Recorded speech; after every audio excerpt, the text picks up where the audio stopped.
I would only just add that, we have spoken to people who have been sacked that used to be in content moderation, and we've spoken to people very recently who were involved in moderation, and they just say there's not enough people to police this stuff, particularly around hate speech in the company. Is that what hate speech are you talking about? I mean, you use Twitter, right?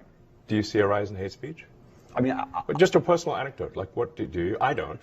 Personally, for you, I would see I get more of that kind of content, yeah, personally. But I'm not going to talk to the rest of for the rest of Twitter. So you see more hate speech personally?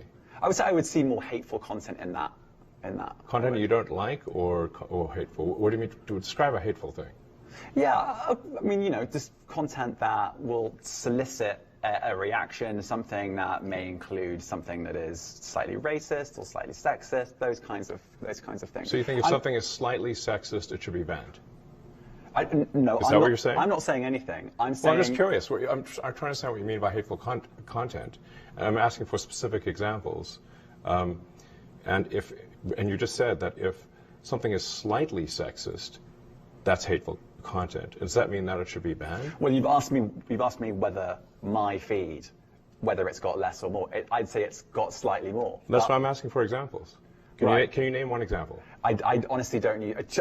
Honestly, I don't. You can't name a single example. I'll tell you why. Because I don't actually use that For You feed anymore. Because I just don't particularly like it. But you said a lot of people are quite similar. I only look at hang on a second. You said you've seen more hateful content, but you can't name a single example, not even one. I'm not sure I've used that feed for the last 3 or 4 weeks. And then how did you see the hateful content?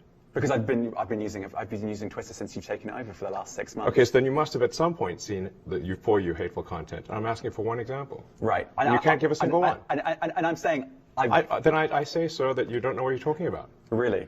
Yes, because you can't give me a single example of hateful content, not even one tweet, and yet you claimed that the hateful content was high. Well, that's false. No, what I claimed... You just lied. What I claimed was there are many organizations that say that kind of information is on the rise. Now, whether it has on my feed Give me one example. Not, I mean, right, and literally if you look at something one. like the Strategic Dialogue Institute in the UK, they will say that. So look, people will say all sorts of nonsense. I'm literally asking for a single example, and you can't name one. Right, and as I already said, I don't use that feed. But then how would you know? I don't think this is getting anywhere. You literally said you experienced more hateful content, and then couldn't name a single example. Right, and as I said, that's absurd. I haven't actually looked at that feed. Then how would you know there's hateful content? Because I'm saying that's what I saw a few weeks ago. I can't give you an exact example. Let's move on. We only have a certain amount of time. Wow. COVID misinformation. You changed the COVID misinformation Has rules. BBC changed its COVID misinformation? The BBC does not set the rules on Twitter, so I'm asking you. No, I'm talking about the BBC's misinformation about COVID. I'm literally asking you about, you changed the labels, the COVID misinformation labels. There used to be a policy, it then disappeared. Why do that? Well, COVID is no longer an issue. Does the BBC hold itself at all responsible for misinformation regarding masking and side effects of vaccinations, and not reporting on that at all?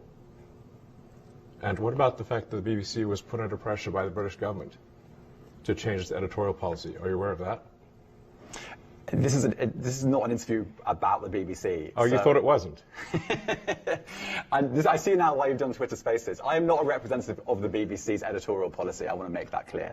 Let's talk about something else. You want to talk about the BBC? You too. All right, let's talk about something else. You weren't expecting that. Let's talk about something else. I mean.